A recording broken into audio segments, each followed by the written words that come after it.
Selamat pagi Oma, Opa, saudara-saudara yang dikasihi Tuhan. Pertama sekali mari kita mengucap syukur dan terima kasih atas kasih sayang dan penyertaan Tuhan.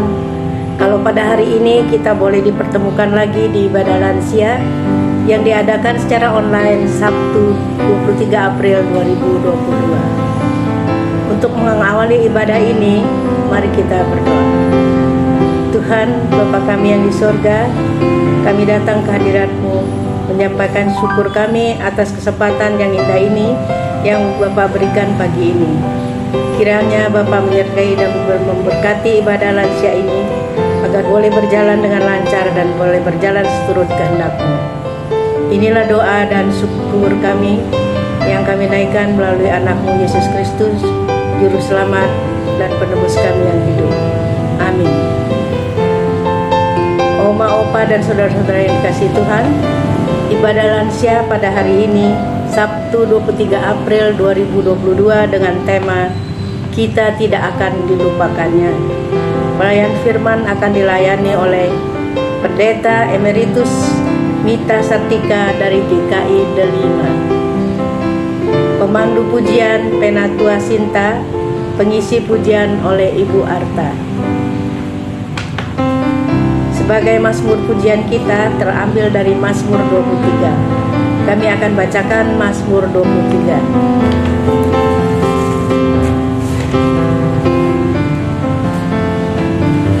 Tuhan gembalaku yang baik. Tuhan adalah gembalaku, takkan kekurangan aku. Ia memberikan aku di padang yang berumput hijau. Ia membimbing aku ke air yang tenang. Ia menyegarkan jiwaku. Ia menuntunkan aku di jalan yang benar oleh karena namanya. Sekalipun aku berjalan dalam lembah kegelapan, aku tidak akan takut bahaya, sebab Engkau besertaku, gadamu dan tongkatmu, itulah yang menghibur aku. Engkau menyediakan hidangan bagiku di hadapan lawanku. Engkau mengurapi kepalaku dengan minyak, pialaku penuh melimpah.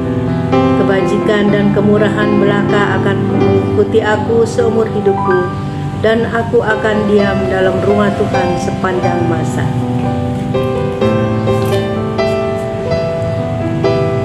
Mari kita memuji Tuhan melalui lagu NKB nomor 85 ayat 1 dan 2.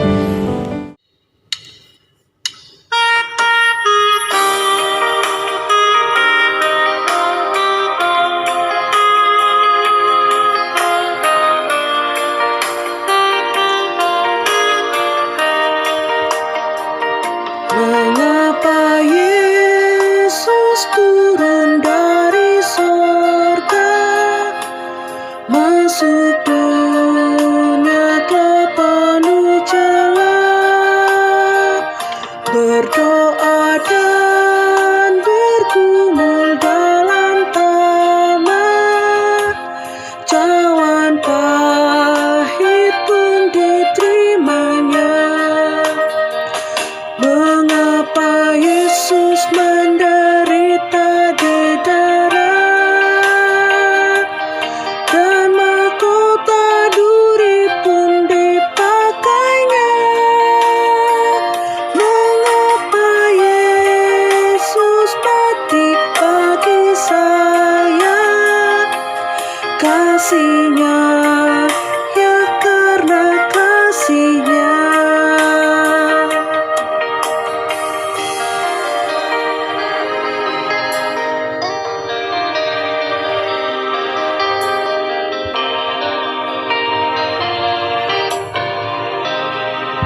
Salam sejahtera Bapak Ibu senior yang dikasihi dan mengasihi Tuhan Yesus Kristus. Saya ingin terlebih dahulu mengucapkan selamat Paskah. Saya senang dapat beribadah bersama-sama dengan Bapak Ibu senior dari GKI Kosambi Baru. Judul renungan kita kali ini adalah kita tidak dilupakannya.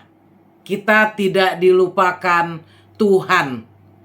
Yang dilandaskan pada kitab Yesaya pasal 49 ayat 14 sampai 16. Saya akan membacakannya. Demikian. Sion berkata, Tuhan telah meninggalkan aku, dan Tuhan telah melupakan aku. Dapatkah seorang perempuan melupakan bayinya sehingga ia tidak menyayangi anak dari kandungannya?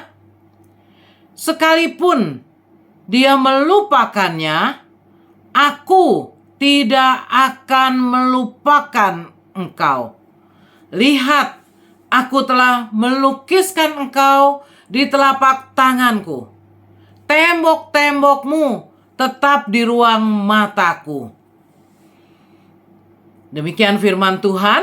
Berbahagialah setiap orang yang mendengar firman Tuhan dan yang melakukannya.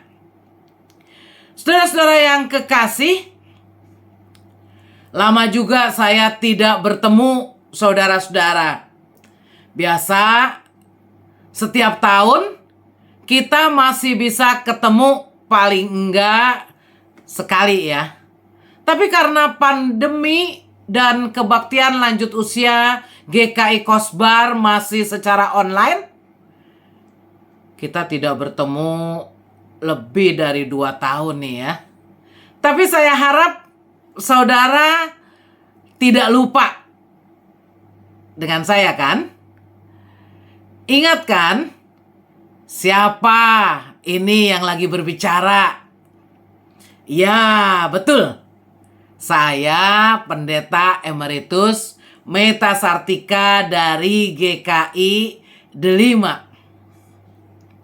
Tapi kalau saudara lupa pun wajar-wajar saja. Lupa adalah bagian dari kehidupan kita sebagai manusia. Kalau kita jarang ketemu atau sudah lama tidak bertemu, wajar kita bisa lupa. Tapi terhadap orang-orang yang dekat dengan kita, pasti kita tidak akan lupa ya. Seperti dalam bacaan kita di Yesaya 49 ayat 15. Tertera pertanyaan, dapatkah seorang perempuan melupakan bayinya sehingga ia tidak menyayangi anak dari kandungannya? Menurut saudara bagaimana? Ada nggak yang bisa lupa sama anaknya? Bisakah seorang ibu melupakan anaknya? Saya yakin saudara menjawab, tidak bisa lupa lah sama anak sendiri. Masa lupa dengan anak sendiri? Tuhan memakai metafor hubungan ibu dan anak ya di sini untuk menjelaskan kepada umat Israel yang sempat merasakan bahwa Tuhan lupa kepada mereka. Tuhan sepertinya meninggalkan mereka. Karenanya Tuhan menegaskan, kalau seorang ibu sedemikian sayang kepada anaknya dan tidak akan meninggalkan anaknya, tidak akan lupa kepada anaknya, terlebih lagi Tuhan. Tuhan tidak pernah meninggalkan umatnya. tidak pernah melupakan anak-anaknya karena ia sedemikian sayang kepada kita semua. Saudara-saudara, Yesaya 49 ayat 14 menunjukkan keputusasaan bangsa Israel yang ketika mereka mengalami pembuangan ke Babel, mereka merasa ditinggalkan oleh Allah. Pernyataan-pernyataan yang tertera dalam ayat 15 dan 16 merupakan jawaban dari ayat 14, di mana saat Sion merasa dan mengeluh bahwa Tuhan telah meninggalkan aku dan Tuhanku telah melupakan aku. Sion diartikan sebagai Yerusalem, atau Putri Sion menunjuk kepada bangsa Israel. Jadi di situ bangsa Israel mengeluarkan keluhan, merasa dirinya telah tertimpa malapetaka, penderitaan, dan cobaan karena mereka mengalami pembuangan ke Babel. Dalam peristiwa pembuangan ke Babel, memang bangsa Israel mengalami banyak kesulitan. Tembok Yerusalem dirubuhkan oleh Babel. Bangsa Israel dijadikan budak.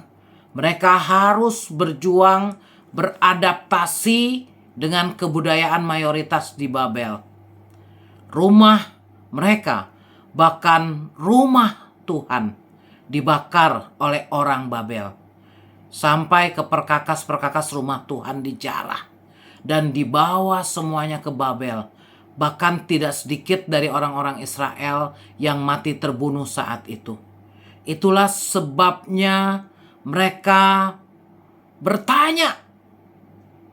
Mereka merasakan seolah Tuhan sudah meninggalkan mereka, melupakan mereka. Mereka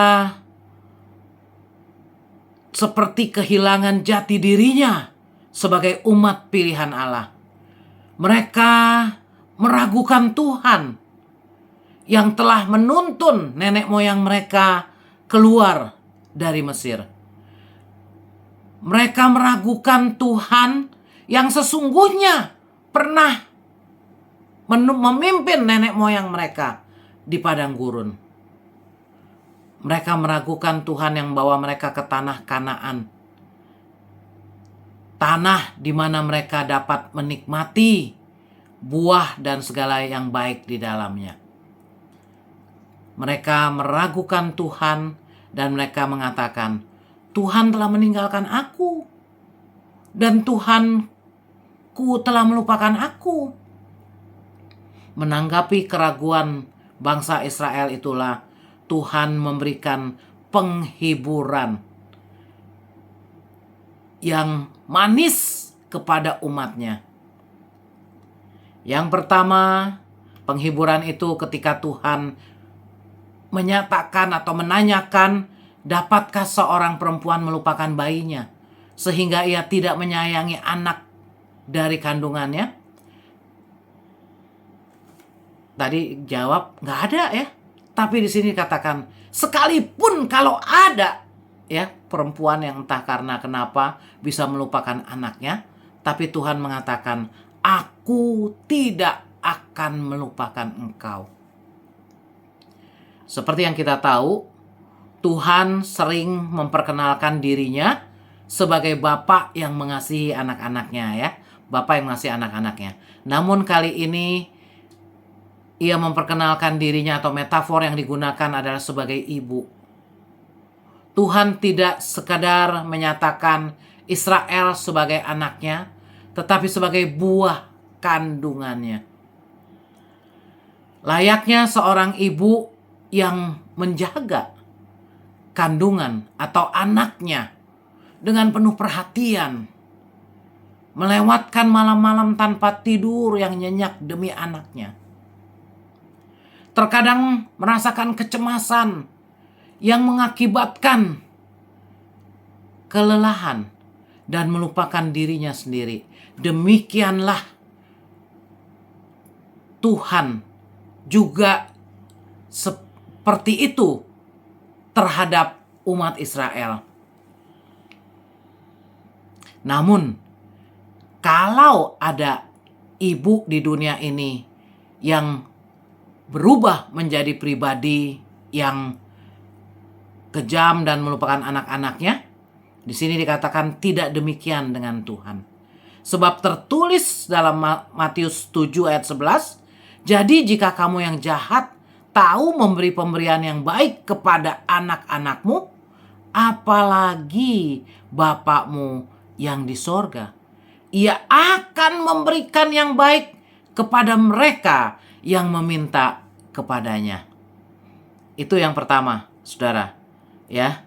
Yang kedua, Tuhan menyatakan bahwa Dia tidak melupakan umatnya dengan memberikan gambaran. Ya. Pada ayat 16, lihat, aku telah melukiskan engkau di telapak tanganku. Tembok-tembokmu tetap di ruang mataku.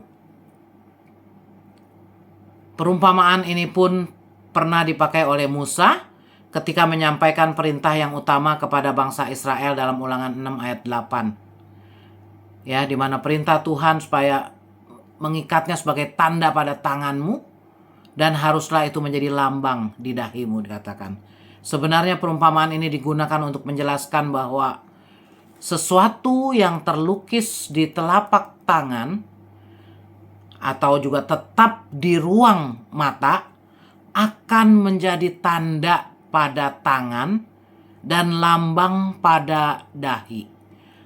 Itu menunjukkan hal yang tidak dapat dilupakan. Bahkan terus-menerus terngiang di pikiran dan hati dalam segala aktivitas. Itu untuk menyatakan bahwa Tuhan tidak meninggalkan kita. Dan kalau kita juga baru memperingati Jumat Agung, maka di situ kita tahu ya, tangan Tuhan Yesus telah disalib, ya, ditembus paku. Itu menyatakan kasih yang terbesar yang Tuhan sudah berikan kepada kita, anak-anaknya. Nah, kita juga digambarkan terus ada dalam tangan Tuhan. Tuhan ingin menegaskan bahwa Ia tidak akan bisa melupakan dan tidak bisa meninggalkan umatnya yang Ia kasihi. Tidak benar yang Israel katakan Tuhan sudah melupakan mereka. Saudara-saudara, ketika sudah 2 tahun lebih kita mengalami pandemi, mungkin ada juga yang berpikir, Tuhan lupa kali ya sama kita. Kok Ia tidak segera menolong menghalaukan pandemi? Mungkin ada yang bertanya, Tuhan masih memperhatikan kita nggak sih? Tuhan tahu nggak nih? Ya, mungkin ada yang udah bosan, diam di rumah, ya, stay at home, tidak bisa beribadah ke gereja di mana kita bisa sekalian ketemu satu dengan yang lain, ya, ngobrol, belum bisa, ya. Belum lagi juga masih ada cukup banyak kesulitan. Mungkin ada yang mengalami anggota keluarganya meninggal, kehidupan ekonomi juga masih kurang baik, dan pandemi masih terus berlangsung. Berharap tahun ini benar-benar selesai ya, saudara-saudara. Kita bisa mengibaratkan situasi kita saat ini seperti keadaan Israel saat di pembuangan. Keadaan yang tidak mengenakan. Namun apakah respon kita juga seperti Israel yang sempat merasakan Tuhan lupa kali ini ya? Biarlah kita ingat jawaban Tuhan kepada bangsa Israel bahwa Tuhan tidak pernah melupakan mereka. Kita pun saat ini yakin Tuhan tidak melupakan kita. Tuhan mengasihi kita seperti seorang ibu mengasihi anaknya, buah kandungannya. Ia tidak bisa melupakan Bapak, Ibu, Oma, Opa, dan saya, dan semua kita, sebab kita terlukis di tangannya.